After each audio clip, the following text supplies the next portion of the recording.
Hello, I'm Mark Baer. I'm your host of YourTown Television. Today, Sofanya. Welcome. Thank you. It's a pleasure to be here. It is a pleasure to be here, and you're an artist, and we recently sat together at the Arts Council dinner, and it was fabulous, and we just met, and I got to see your work, and now we finally get together and talk a bit. So this is Yay. terrific. Yeah. So you live in Big Sur. You've been painting for years and years, and let's just kind of talk about your thing. You know, Life is Art, your new book, or your new coming book, and working in nature, and I'll let you explain it a bit. Well, I like to say that life is the art because, you know, from the moment we get up in the morning, we're making choices of how we want to create our day. And in a way, that's how, to me, the creative process in creating a piece of art, whether it's on canvas or a wood carving or a poem, you know, it's, you know, there. But I'll focus on the painting for now. That you know, beginning with a blank canvas is so amazing. You know, you can stand in front of that piece with nothing on it, and you have this opportunity that's kind of scary, but it's also exciting. And I feel like that, you know, when I share this with people, I just always start with a little meditation so we can begin from a fresh start and, you know, without a lot of concepts. And for me, the creative process is an expression of who we are. And we are nature, and we're not separate from nature. So I think that that's another aspect of, you know, deriving inspiration where you receive it, and always in nature. So from the meditation, you can open your eyes and a color may pop out at you. You know, it's like, yes, that's the one. So you start with the blank canvas, and then you take a brush and you apply a color. You make that first choice. And then from there you can, most of the time, you know, you just kind of get lost in it, in exploration of brushstrokes and free form. I really, and it's not so easy sometimes to totally trust that process and to stay free. So there's a process within that process of reminding yourself to trust it. Trust, no wrong moves, childlike sensibility, no mistake, and as the saying, mistakes are the painter's bouquet, which I always love that. And for especially for you who also has workshops and teaches people who are, you know, resistant to that process, so I should say, or skeptical of that process, or it's really hard to do something new. And we were talking before we went on air. We're talking about singing, and you know, something that if you don't grow up singing, it's such an awkward thing. But to be able to do a new thing later, you know, as you evolve through life, to pick up a new thing and try a new thing and trust a new thing, and that's the growth of it. Mm-hmm. And so tell me about the you know, this deck of cards that you've laid out. I love that. You were also telling me about that. Oh, wow, I just mentioned that in passing. You really picked that up. Yeah, I love that. Yeah. Well, I have a deck of cards I made many years ago, and I call it Solo, Student of Life Oracle, because ultimately I feel that I am, and I think we all are really, if we can recognize that, we're students of life. And, you know, there's so many opportunities every day to learn about who you are and, you know, what your purpose is here. I believe every human being is given gifts and talents. And when you make choices to use them, it's like as if life, the universe, however you want to say it, provides opportunities to take steps in that direction. And anyway, I think I'm going off subject now, but yeah, the deck of cards it's interesting how one thing leads to so many other things. So I made these paintings, and then I realized that each of my paintings contains many, many layers of information and guidance and inspiration that was imbued when I was painting it. And so for me, those symbols and those imageries provide a sort of a springboard to give information. So I made a deck of cards, and I do readings with them. And in some of my workshops, I also teach a way of beginning the creation of your own deck, because I feel like we all have our own personal symbolism and things that are meaningful to us. Our own iconography. So if you make your own deck of cards, you can do your own reading. So art can become and is an oracle of sorts, where you can actually, you know, one of the things I really love about not having a preconceived idea when I paint or carve or any of it, is because I discover myself through it. I discover life through it, and it reveals itself to me. Even though it's coming from me and from the universe, it's like this piece is multidimensional, and there is no time and space in it. You can go deep into time and space in a painting without even knowing that you're doing it. And it may even take years to discover what some of those images mean to you. How important is surprise to you? Well, I love it. When I'm painting, sometimes the hardest part is the freedom part at the beginning, because you know you have to, at the beginning of a painting, you can get into a flow, and then the mind comes in and goes, oh, I ruined it, I don't like that, it's not good. And that's where you have to remember to trust the process. You have to dance with it. You have to get somewhere else. But that's how we do life too. Yeah. You know, we're skipping along, and then something blocks or maybe causes some doubt. And then, like for me, one of my favorite things I say to myself is to trust the process, and that there are no mistakes, like you said.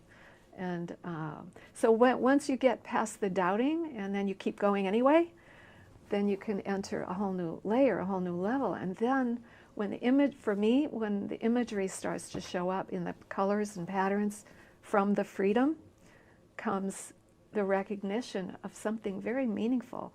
And all of a sudden you might see, wow, that looks like an eagle in there.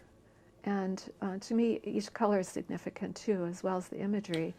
So you have a conjurer's process, if I may say. I like that one. You see what's coming, you sort it out, you investigate in the piece, Right. you allow revelation, and that's very much of the same way that you deal in nature, of seeing what it says, seeing what's there, seeing what your lesson is, physical and metaphysical coming together, and these paintings are quite exquisite. But personal painting is one thing, but portraiture is quite another. And you're working with now doing what's called essence paintings, and I'll let you explain what that is. Well, the essence portraits initially came after I moved to nature. I had never lived in nature before, and I moved to Big Sur, into my very magical, beautiful place there, the jewel in the forest. And for months, I just cried in sheer ecstasy of being surrounded by such beauty. And I just started really asking to be shown a way to depict the human being as nature, because I recognized in no uncertain terms that, wow, I'm recognizing this beauty that's within me. Then a couple of weeks later, I woke up in the middle of the night with these amazing colors, and then the colors became patterns. And then from the patterns came eyes and features, and then I knew what I was to do. So from that moment, I began doing these essence portraits of people. And it's a beautiful process, and I feel very fulfilled by them each time. And basically what we've been talking about, the revelation happens in that process, and it begins the same way with the meditation, the breath, and the water. I use water as a medium, and then I drop inks into the water on paper, and it flows. And then I have the person I'm sharing this with breathe into the colors to infuse it with their presence. And then we watch while this magnificent, beautiful process, it's like rivers of color flowing into each other. Then it dries after a few minutes, and then they pose for me. I draw their face into the color patterns, and then I begin to see their imagery and symbolism come through the color patterns, and then it tells a story, and then we share that story together. And I don't have to have the person with me. I'm fine doing it from a photo, same process, and then I send them a guided interpretation along with it. But that's basically the essence portraits and the way I share that process in my workshops. Let's talk about the workshops. Just to get our business done here today, you've got a new website coming up. I do. And you've got a new series of workshops coming up. Let's go through both those things. Okay. Well, the website I've had for a long time, but it kind of broke down. It wasn't quite the fullness that I was looking for. And Marin Elwood, I met her, and I actually have known her for a long time. I just didn't know how talented she was. And she's creating, and along with me, you know, she's really the person who's helping me get this done. And it's so the new website is coming out soon, and it's Sofanya.com. Say that one more time. Sofanya.com. Wanted to hear it. Yeah. So please check that out, and then I'll have a calendar on there as well of the various workshops and classes and private sessions available as well. And what is the and of the workshops? What really is the focus? What's I think, you know, the essence of it all is stream of consciousness, okay, and different ways of achieving that. And I have found that I get really excited for other people when they're discovering.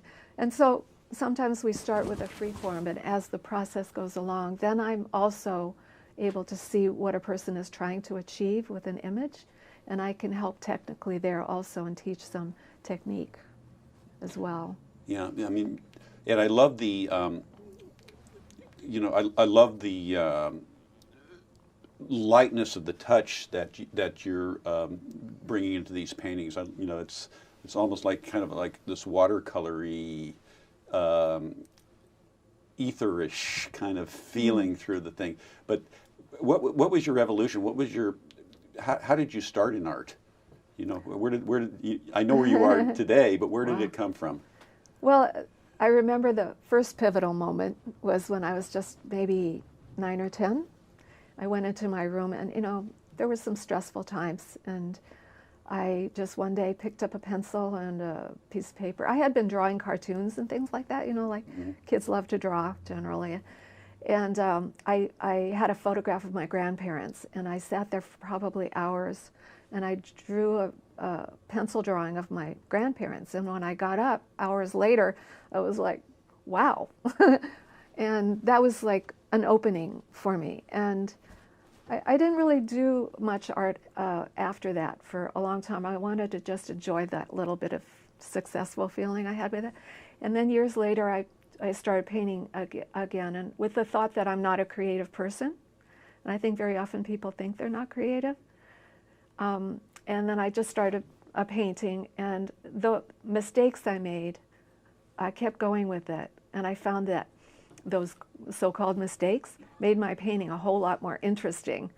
So that was another pivotal moment. And then from there, I started to really explore stream of consciousness and allowing the painting to reveal itself to me instead of trying to control it too much.